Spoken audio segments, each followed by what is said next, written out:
Le passage d'aujourd'hui est Genèse 38, 1-11. Lisons-le ensemble. En ce temps-là, Juda s'éloigna de ses frères et se retira vers un homme d'Adulam, nommé Hira.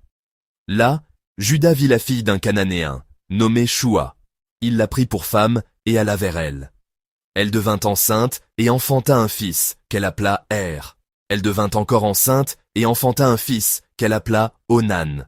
Elle enfanta de nouveau un fils, qu'elle appela Shéla. Juda était à Xib quand elle l'enfanta. Juda prit pour Er, son premier-né, une femme nommée Tamar.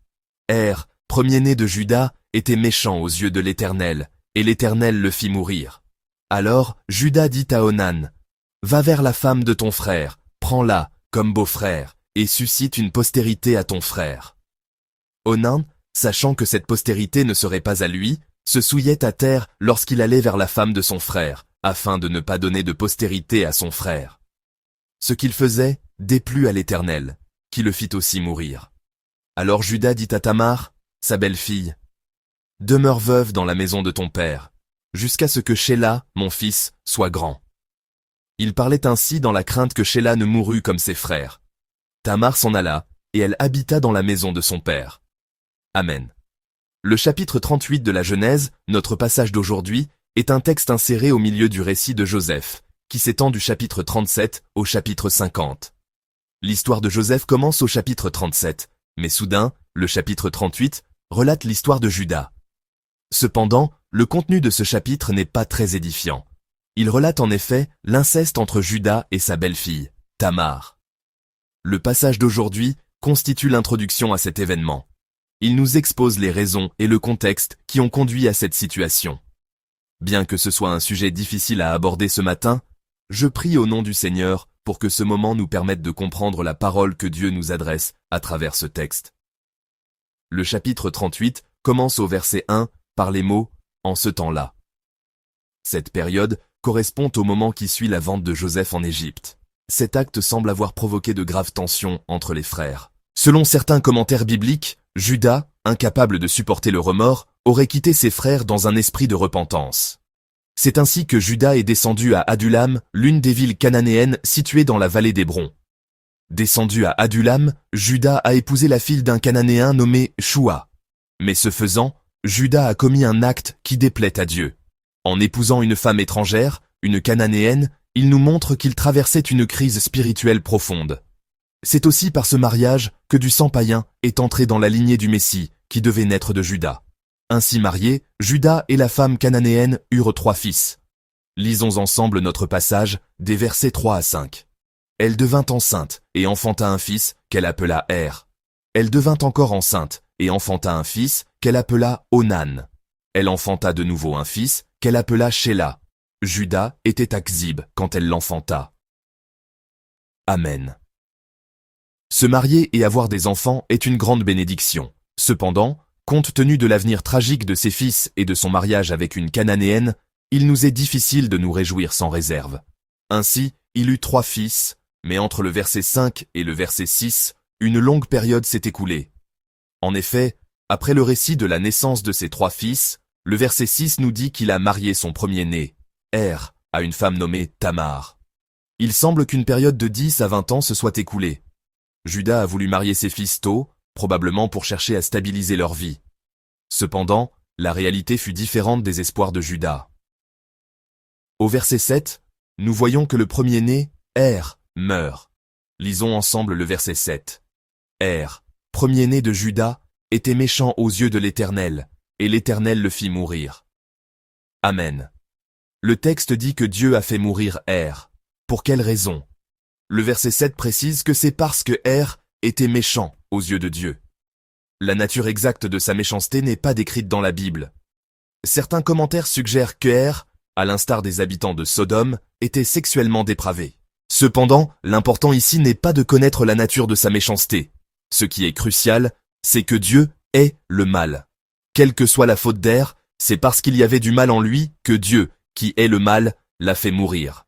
Le premier-né, Er, étant mort jeune et sans enfant, Juda demande à son deuxième fils, Onan, d'accomplir son devoir envers Tamar. À cette époque, il existait la coutume du lévirat.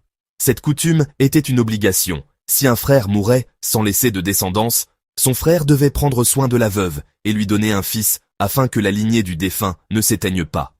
Le fils ainsi conçu devenait l'héritier légal du frère décédé. C'était une institution fondée sur l'amour et la compassion, destinée à assurer la continuité de la lignée. Mais Onan a refusé d'accomplir ce devoir. Il n'a pas accompli sa mission de perpétuer la descendance de son frère, méprisant ainsi une institution sacrée. Pourquoi Onan a-t-il agi ainsi? Bien qu'il connaisse parfaitement la coutume du Lévira, pourquoi a-t-il commis un tel acte? La Bible ne le précise pas, mais nous pouvons essayer de comprendre son état d'esprit. Son frère aîné étant mort, Onan devenait l'héritier principal.